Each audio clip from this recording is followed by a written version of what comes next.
দেশের বিভিন্ন প্রান্তে পুলিশের সাবেক আইজিপি বেনজির আহমেদের নানাবিধ সম্পত্তির খোঁজ মিলেছে ইতিমধ্যে। তার মধ্যে অন্যতম এটি। ৩রা জুন প্রমোদ উদ্যানটিতে গিয়ে দেখা যায় মূল ফটকে তালা। অনিবার্য কারণবশত সাময়িকভাবে বন্ধ ঘোষণা করা হয়েছে এটি। জানা গেছে, সাভানা ইকো অ্যান্ড ন্যাচারাল পার্কটির মালিক বেনজির আহমেদ ও তার পরিবারের সদস্যরা। পার্কে আছে মাছের ঘের, ধানি জমি, ফলের বাগান, swimming pool, gym, theatre, massage and spa centre, pool, library সহ বিভিন্ন রকমের রাইডস।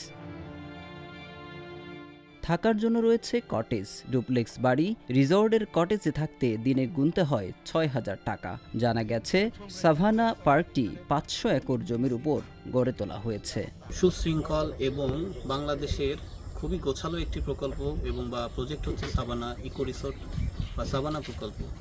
এটি একটি মৎস্য চাষ এবং বনজ বা ঔষধি বা ফলজ গাছ নির্ভর, মানে কৃষি নির্ভর প্রকল্প, সম্পূর্ণই এগ্রিকালচার প্রকল্প।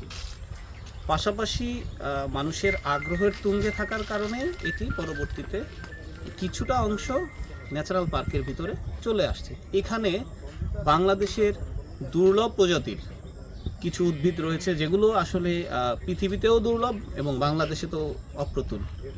পাশাপাশি এটি একটি স্বয়ংসম্পূর্ণ মৎস্য খামার। এখানে আমরা নিজেরাই নিজেদের পোনা উৎপাদন করি, নিজেরাই চাষ করি এবং নিজেরাই সেটা হারভেস্ট করে সেল করি। গত কিছুদিন যাবৎ আমরা বেশ সমস্যার সম্মুখীন হচ্ছি। সেটা হচ্ছে সরকার এবং দেশের যে আইন শৃঙ্খলা ব্যবস্থা আছে বা যে কোনো সমস্যাই হোক, সেটা দেখার জন্য দেশের আইন ব্যবস্থাপনা আছে বা আইনের উপরে আমাদের যথেষ্ট শ্রদ্ধাও রয়েছে। তারা যে সিদ্ধান্ত দেবে আমরা সেটা মেনে নেব। কিন্তু বর্তমানে আমরা যেটা পরিলক্ষিত করছি যে দেশের এই আইনের যে ব্যবস্থা, আইন শৃঙ্খলা বাহিনী তাদের কাজ তারা করছেন, অতি উৎসাহী কিছু দুর্বৃত্ত বা সন্ত্রাসী, আমি বলবো তাদেরকে সন্ত্রাসী এই জন্য, তারা সন্ত্রাসী কর্মকাণ্ড পরিচালনা করছে। আমরা যারা এখানে কর্মরত আছি, আমাদেরকে বিভিন্ন ধরনের ভয়ভীতি দেখানো এবং প্রাণনাশের হুমকি দেয়া, আমাদের যে জানমাল মালামাল আছে তার জন্য হুমকি, এবং এই ইতিপূর্বে আমরা যে বিভিন্ন ধরনের লুটপাটের শিকার হয়েছি। এখন আমরা অত্যন্ত ভীত সন্ত্রস্ত এই কারণে যে সরকার তার কাজ করবে, সরকারিভাবে সে কাজ হবে, কিন্তু কেন আমাদের উপরে হামলা, কেন আমাদের উপরে এরকমের হুমকি দামকি? আমরা কি কোনো অন্যায় করেছি? আমরা তো প্রতিষ্ঠানে কাজ করছি, প্রতিষ্ঠানকে, দেশের সম্পদকে বাঁচাচ্ছি। এটা তো দেশের সম্পদ, এটা তো কারো ব্যক্তিগত সম্পদ না। এখন এটা হচ্ছে দেশ তথা জাতির জন্য উন্নত করার জন্য একটা প্রকল্প।